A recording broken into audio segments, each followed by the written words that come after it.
So the question is this: would you support legislation around abortion?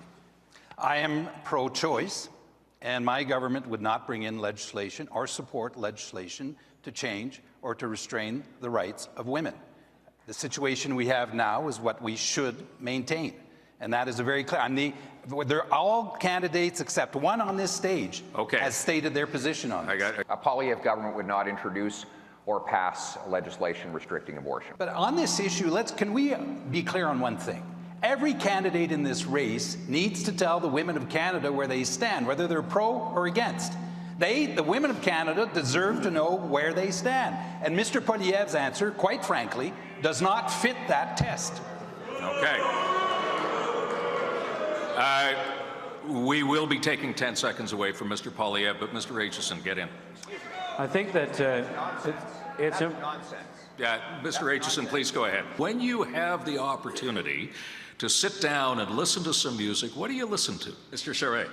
Well, for jazz, Pat Metheny, but my family and I are also great lovers of Charles Aznavour. And Mr. Poilievre. Well, I'll pick a local hero, Paul Brandt, Alberta Brown. You got to let them applaud that, Tom. Come on. Okay. I'll allow the applause because it's for Paul Brandt. Okay. You'll have to take it off his time. Yeah, I'll take it off his time, yeah. How do you decide when a protest becomes a threat to our national security and our national economy, and would you outlaw any protest that disables critical infrastructure, and that includes our cities? And that includes? Our cities. I believe that blocking critical infrastructure should be illegal.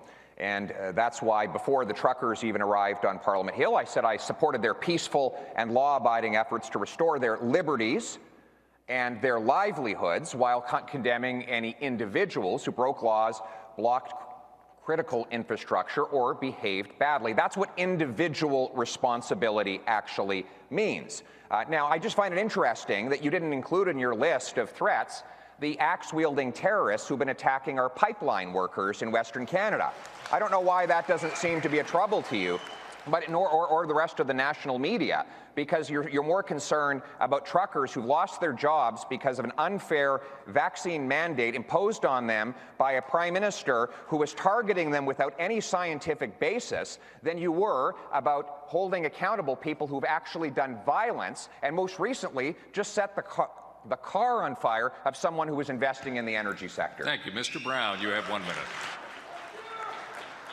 Tom, I don't support illegal blockades, whether it's at the Ambassador Bridge, whether it's against a pipeline. I think Conservatives need to stand for law and order, full stop, and illegal blockades have a massive cost on the country. You look at the cost when there was the blockade on the Ambassador Bridge in Windsor. I was just visiting Mayor Drew Dilkins in Windsor just last week, and he was talking about how it affected their economy, Ontario's economy, Canada's economy, and I think Conservatives are the party of law and order, and we can't give exceptions to that. Full stop, no illegal blockades. Well, there is, and there's also a cost to the approach taken by Mr. Trudeau and Mr. Charest. They both believe in targeting law-abiding people who use firearms responsibly after having been vetted, licensed, and are already in possession of a license and training. Charest went after them with a long gun registry in Quebec. Trudeau wants to spend $1 billion targeting these same people. That money that Charest and Trudeau spent going after law-abiding people could have been spent reinforcing border security to stop the 80% of gun crimes that actually come in through smuggling and and we could also, instead of going after the lawful, target the criminals who would do the crimes with mandatory prison sentences to take them off our streets. Thank you, Mr. Remember, the state needs to be under the law, and what Trudeau is now doing is unlawful censorship. C-11 is an attempt by him to give his bureaucrats the power to control what you see and say online, and to take down things that he doesn't agree with. That is not lawful. That is not democratic. I will repeal those laws, and I will restore the freedom of speech as a principle for the federal government, and also bring financial penalties to universities that shut down open and free debate on campuses. And since I've been brought into this debate, let me start by pointing out that Mr. Poilievre is very conveniently rewriting history tonight. The fact of the matter is, he did support illegal blockades. We all admit that this was a mess created by Mr. Trudeau, unnecessary, a total mess. But I disagree with anyone who has a privileged position of making laws supporting illegal blockades that have cost us millions of jobs and cost us investment in this country. I think Dr. Lewis raised an excellent point about the government's abuse of the Emergency Act to freeze bank accounts. Well, now there's a proposal to create a central bank digital currency, which would involve people depositing their accounts, their money, with the government itself. This gives massive new powers for surveillance, control, and censorship, and gives the state far too much control over our money, and that's why I would ban a central bank digital currency and give people back control of their money from bankers and politicians. Mr. Poilievre encouraged people to buy Bitcoin, which is a digital currency. So I'm quite surprised that he is saying now that he would ban digital currency, as if he does not know that Bitcoin is a digital currency. He also encouraged people to cash in their fiat currency, their paper money, and buy Bitcoin. If they had done that, they would have lost $37,000 by the time he had said that, to do that to today. So I'm very concerned about that. Well, that's just false. One, Bitcoin is not a central bank digital currency. It is obviously not. It's not controlled by any central bank anywhere in the world. Two, people can make their own investment decisions. I've simply said they should be free to decide whether or not they want to use Bitcoin. I don't want to be like communist China and ban Bitcoin or other technologies, because in a free market, people should have the opportunity to make those decisions for themselves. That's my position. Well, on Bitcoin, I mean, everyone just finds it totally bizarre what Mr. Poilievre is suggesting. We all get it on blockchain, that's fine. Bitcoin has lost 60% of its value since November of last year, 20% in the last month. Anyone following his advice that we saw on YouTube would have lost 20% of their earnings. Do you actually think your parents enjoy having your parents lose 20% of their retirement funds? I mean, this is lunacy, and it doesn't make sense at all. You were the one who said, you promised when you ran for the leadership of the Progressive Conservative Party of Ontario, you would oppose a carbon tax. And then as soon as you got in, you reversed yourself entirely. Not only did you endorse just any carbon tax, you endorsed the carbon tax of Justin Trudeau, which is in place today and recently increased, and is one of the reasons why prices are so high across this country. That is a threat to our money. That is a decision you made after you promised not to. People can't believe a word you said. Mr. Bever, the leadership campaign, this leadership campaign, has been particularly vicious on a personal level. We've seen that. We've heard candidates call each other liars, accuse others of having no integrity. One of you even says it sounds like a kindergarten class. There are also deep divisions on a lot of policy issues, from abortion to zero emissions. The Conservative movement has split before in the recent past. We know that. So the question to you, Mr. Charest and Mr. Poilievre, how do you make room in the Conservative tent for all those who hold opposing views to yours? How does the party enter the next election? How can the party enter the next election united? Mr. Charest, you have 1 minute. Tom, this is for all those listening to us tonight and in the room, this is the key question.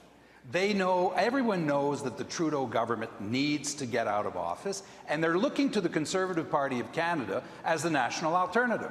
And the question they're asking themselves is this: are you up to the task?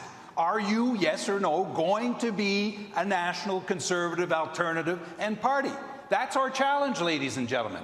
And what is that party? It's based on core values that we all agree on: fiscal conservatism, a market-based economy, economic policies that promote economic growth, including oil, gas, pipelines, and mining, families also, all sorts of families, plus respecting the rule of law, a foundation of our society. There is no freedom if you do not respect the rule of law. There is no freedom. And it includes a federalism that Conservatives practice, that includes Alberta, includes Ontario, Quebec, that actually makes this country work. Mr. Poilievre, you have 1 minute. We need to unite the party around freedom. Social conservatives want the freedom to raise their kids with their own values and preach their faith without censorship. Fiscal conservatives want the freedom to make their own financial decisions, control their own money, including without excessive taxes or carbon taxes. Rural conservatives want the freedom to own and control their own property. Progressive conservatives want for women, minorities, First Nations to have the freedom to make their own decisions without discrimination. Libertarian conservatives want freedom of speech, freedom to make their own decisions online, and freedom to speak without the government censoring them. So when we unite the party along that consistent principle of freedom, then we bring all the various parts of our party together, and we electrify and excite a new generation of young people that I've been bringing into the coalition so that we can form the next government and beat Justin Trudeau. I want to be very clear. I'm not running as a hyphenated conservative, ladies and gentlemen. We've had enough. We'll leave that to the Trudeau and the left to hyphenate everyone. I am not a hyphenated conservative. I am a conservative, period. You know what values I espoused and practiced all my life. And once we are rallied around those values, and we're together, you also know that we will respect those who don't agree with us, who may have different views. And Mr. Poilievre talked about social conservatives. Let's talk about that. He still won't tell you his position of whether he is pro-choice or pro-life. I respect social conservatives. They will always have a place in our party.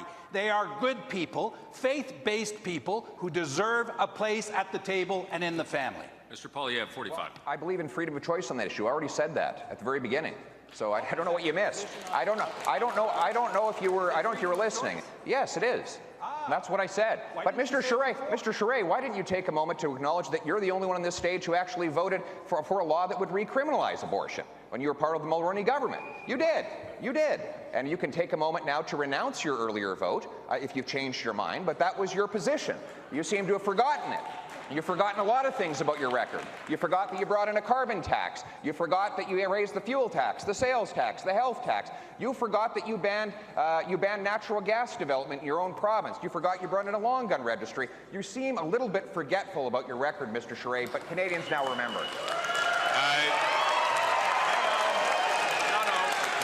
No. You know, you guys know the rules. It stands on its own merits, on fiscal conservatism, on reducing the size of government, reducing taxes, which I did when I was Premier, by the way. Quebecers had $1 billion less taxes paid and higher disposable income after I finished in government, ladies and gentlemen. And by the way, Mr. Poilievre, thank you for at least now telling us that you are pro-choice. We understand that's what you're saying tonight.